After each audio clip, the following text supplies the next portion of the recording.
Hey everyone, my name is Kelly. I previously shared my walkaway video on the walkaway Facebook page, and I think they put it on their YouTube page as well. But I wanted to share it again because there's some things that I left out, so that one was pretty long. Someone even told me like you might want to make it shorter. It was 12 minutes, but I know when I was deciding what to do, I watched some like 45-minute long ones, so I'm like, that's not that long.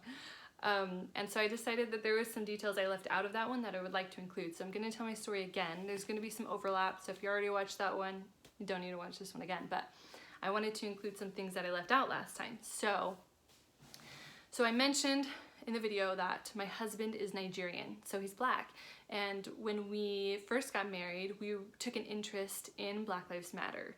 But neither of us was very involved in we never watched the news, we didn't read the news, we just kind of whatever popped up on our Facebook is what we knew. Sad but true. Unfortunately, I think that's happening more and more. Well, actually, I think people are starting to wake up and get involved now, which is a great sign. But for a long time, that was all we did. Like, if something was Facebook worthy, then we knew about it. And so we would have conversations about Black Lives Matter and the shootings that were happening, but nothing too deep. And we were kind of on the more conservative side, actually, 6 years ago. But as time passed and I was very passive about the news, I began to lean more and more progressive. And I think that was the case because I think those are the things that are readily available right in front of your face. Like, if all you do is go on Facebook, YouTube, watch the mainstream news, watch Hollywood videos, I think that you will become a progressive. And if you're not actively out there seeking truth or seeking other perspectives to compare it against, I think you are going to become a progressive. And so that's what I did. I became a progressive. And so when George Floyd died, that's when I went into like full hyperactive anti-racism mode. Because when you watch someone die in front of your face, I mean, that's disturbing. It touches you really. It's hard to watch. And so I decided in that moment, I was like, I'm going to do something that to help with this racism problem. And so I started learning the ropes. I would, on Facebook, I would just get involved in as many conversations as I could, and I would start conversations, and I learned the proper ways, the proper techniques of how to respond to people who were against the Black Lives Matter, or who had the conservative perspective. I knew exactly the right ways to, if they came out with me with facts, I knew exactly how to dispute that. If they came at me with whatever argument that they had, I knew how to dispute it, and I learned the ways. I remember one girl was trying to be progressive and trying to be an anti-racist, but she didn't know the right ways to respond yet, and I'm like, oh, she's still learning the ways. There was like a script, there was like a new mindset that we're all trying to adopt. And so even as those words were coming out of my mouth, like, oh, she's still trying to learn the ways, I'm like, that sounds funny to me. oh well. But I legitimately thought that systemic racism was a very big problem, and I was determined to help people see that. And when I saw a lot of conservative people saying like, no, that wasn't because of racism, I was like, how dare they? Like, how could they say that? Like, and I used to call it the white blindness, that white people were blind to racism, that they couldn't see it, they couldn't understand, and it freaked me out. And I was just so full of anxiety. And I watched 13th, the documentary on Netflix. I mean, you can't watch that movie without feeling totally like freaked out, especially when that's all you know. And so I was like watching 13th, like sobbing, you know? And so I was like, everyone needs to watch this. Everyone needs to understand what's going on. And so I would search for these kind of resources to prove my point. And I found a lot of like documentary kind of stuff and books, but I couldn't find individuals getting on there telling about their experiences with racism. I looked a lot on YouTube for progressive black people, I guess, or to say like their experiences with racism. I wanted to share those, but I couldn't find like very many, and it was strange. That was strange to me. And so I kept asking people, like, where can I find more Black voices? Where can I, because that was the whole thing, is like, I'm not supposed to talk and have an opinion. I'm supposed to be a platform for Black voices. And so that's what I was trying to do. And I was also making a YouTube channel about progressive viewpoints, but I was like concerned. I was like, as a white person, is it okay for me to be using my voice to have this YouTube channel? And I was like so concerned about that. I was like, maybe I need to be quiet. Maybe that's what I need to do. And I was like conflicted, and I just was so full of anxiety during this time. So I'm going to tell you a little bit about the things that I experienced, and keep in mind, from the time George Floyd died and then I jumped into anti-racism until I decided to get out of anti-racism, it only was about 3 to 4 weeks. It was a very short period of time. And a lot of people say I'm going to talk about how I kind of felt like I was being brainwashed. A lot of people were like, oh, it's a good thing you got out there before it was permanent. And like, I don't think that could have become permanent for me unless I totally gave up learning. So learning is key. Anyway, I'm going to get into more of that.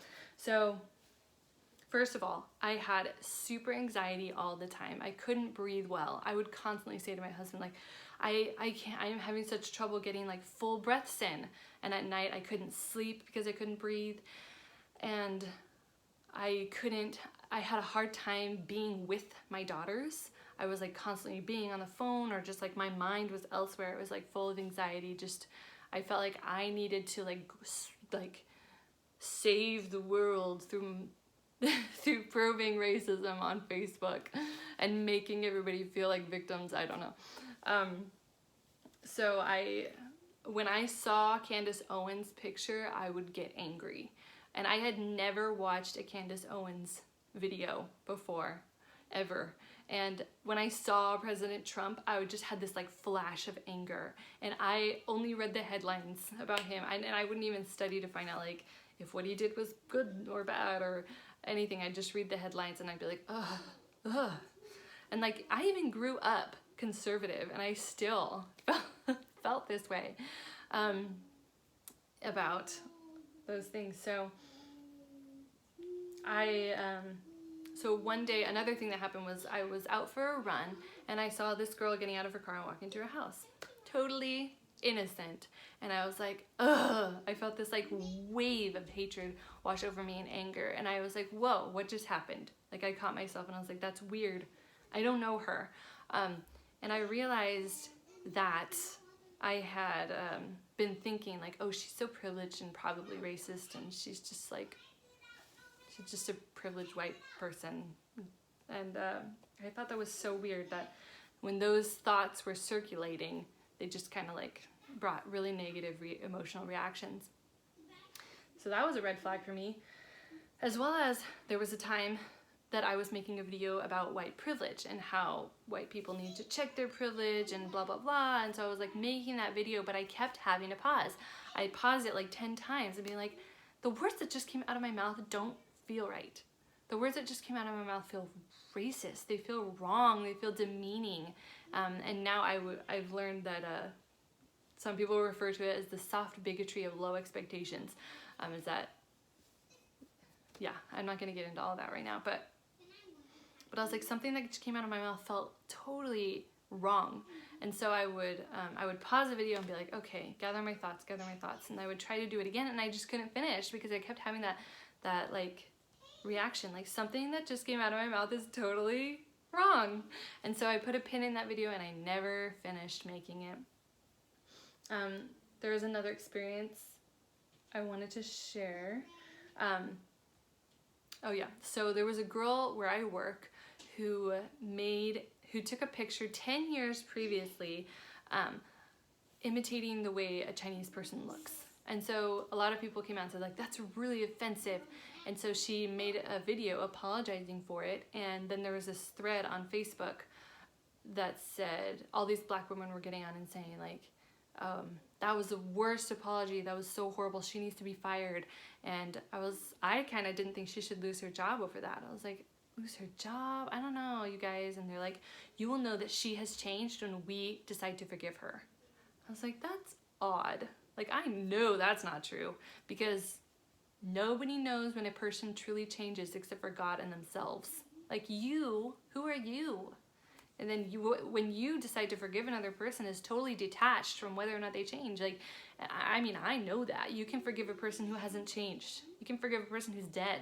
So obviously, and I just realized, like, with that mentality of this, within this anti-racism, within this critical race theory, that really is like the mentality of, like, the Black society will tell you what you need to say, when you need to say it, whether or not your apology is good enough. And so I was like, okay, like, and so I was having some conversations, and I had one with this man who said all white people are racist. And I was like, all white people? I don't, like, that's a pretty sweeping statement. And the girl got on after me and said, you need to check your privilege. How dare you come here and say that, and like question this man, and you're using your privilege right now to try and shut him up and blah blah blah. And I was like, you're right. Like, this is my response. I was like, you're right. I didn't check my privilege. I'll check my privilege from here on out. Sorry about that. I apologized. Like, I just felt so gross after that interaction, because it just like was so weird. I had to apologize because I questioned the statement, all white people are racist. Come to find out, that is a very well accepted trope in the anti-racist community, because we're racist, we're complicit in racism, we're whitewashed, we're, yeah, all this stuff. So yeah, after that I woke up to article after article after article on popping up on my phone about how all white people really are racist, even when they're, especially when they say they're not, and even if they're married to a Black person. Woo woo. So there's like literally no winning. So I was like, okay, that's weird. So yeah, I said that I was searching to find Black people's voices, but I could only find the conservative ones that were making YouTube videos. Anyway, so I was very, like, I was a person who wanted logic, I wanted facts, and so I found some to support the anti-racism, but I wanted more, because I wasn't fully satisfied. And so I made a post saying, if you believe that racism has nothing to do with the police shootings, tell me why. And my goal was that they would bring their best arguments, and then I would learn how to beat those arguments down, right? And so there were 2 people who responded, 3 actually, and I don't know. There were a few people who responded, and they said, like, this is my reason, I'm really grappling with this, thank you for having these open conversations, this is why I think that it has nothing to do with racism. And so I was like, all right, here we go. And I would like talk in length about how it was racism because of the history and blah, blah, blah. But even my own explanation was like, doesn't quite satisfy it. And so and one person shared with me a Hodge Twins video, and I was so angry because I couldn't stop laughing. I was like, I'm not supposed to be laughing right now, I'm supposed to be angry.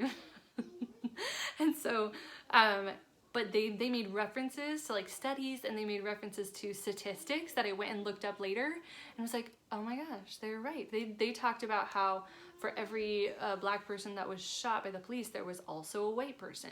So not to say that there's no issues with policing, but to say that it's racist is just not accurate. And also that Black Lives Matter was donating all their money to the Democratic Party, and I was like, well, that's interesting, because I was never really like Democratic or Republican, but I thought it was interesting that they were like donating all their money to one party. Like, it kind of woke me up to like, this is a political movement, girlfriend. And so I was like, all right, this is weird. I don't know how to respond to this. And another person said like, well, because you know the whole argument of, well, Black people make up 13% of the population, therefore they should make up 13% of the arrests. And so like, that seems really logical. But then my friend came and said, well, they make up more of the crime, and they also like because of that, the inner cities are more heavily policed, and because of that, if you look at the rate at which police come in contact with certain individuals, you actually see that they're not disproportionate. And I was like, whoa, I never really like thought that deeply. And so I was like, I need to stay, like, I don't know how to respond to these, you know? And I was also just kind of like, what if I've been wrong this whole time? I kind of felt like my world had just kind of flipped upside down. Like, I've been wrong this whole time? How is that possible? Like, that's not possible. And so I got off Facebook just to take some time off to really figure out, like, all right, what is true? I want to know what's true.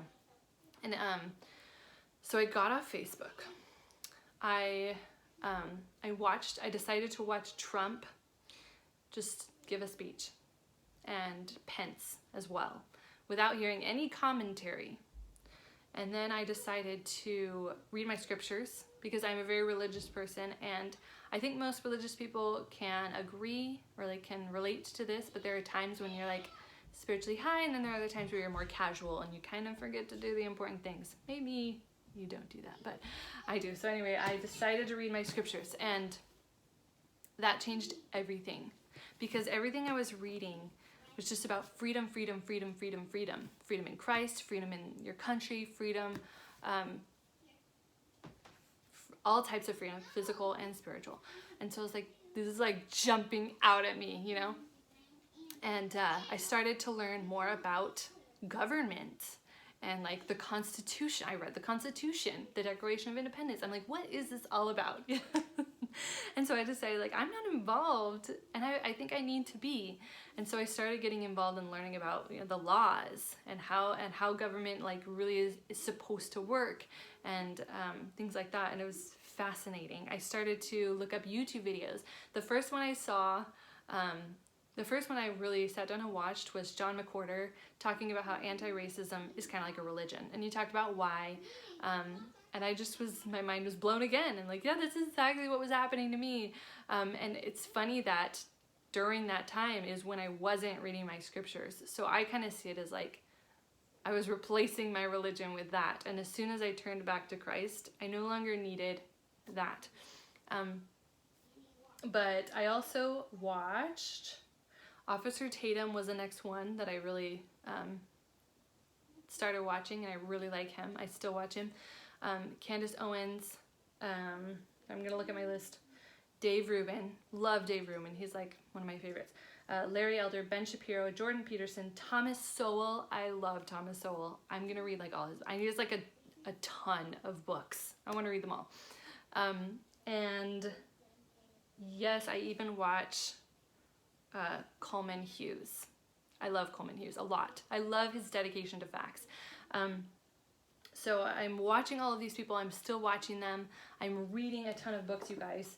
I'm reading, so The War on Cops is fascinating. I highly recommend it.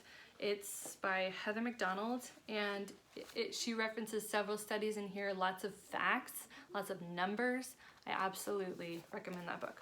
I'm also reading books that are like on the other side of the aisle, like where are these anti-racist people coming from? And so I'm reading the book Critical Race Theory, and it's extremely interesting because I understand where they're coming from. It's the idea is it really gets you away from facts. It's kind of anti-fact, and I'm not going to go so much into that because I think I'm going to make another video, but I do recommend this book if you want to get more into it. But like, it's interesting because they don't try to make like points and drill these points into your head. They try to change the way that you reason. They try to say like, these are usually people look at facts, but we're going to give you another way to look at things. And so they don't say it like that, but they try to change, they ask questions and they try to change the way that you reason. They don't try to like pound anything into your head really. So it's kind of a tricky, kind of freaky deaky book to read. Only read it if you're like confident. And then I'm gonna read White Fragility, How to Be an Anti-Racist, but I'm also gonna read a lot of other conservative books. So like Parasitic Ideas by Gad Saad. I have a list of like 23 books that I want to read starting next year, all the way through the year.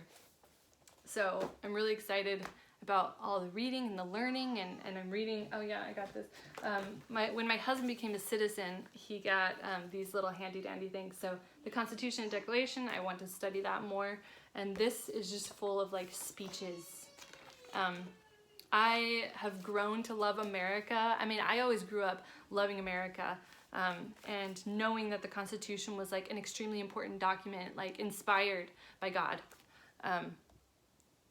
But I wasn't familiar enough with it, and now that I'm becoming more and more familiar with these things, I am obsessed with America. I do not think we're perfect, no. But I think that the Founding Fathers wanted us, like they expected us to be more involved in our government and understanding it than we currently are. So that's my goal, is to get involved and learn about the government. And if you guys want to join me, I think I'm gonna start making some more videos about what I think. So thanks for watching. Have a great night.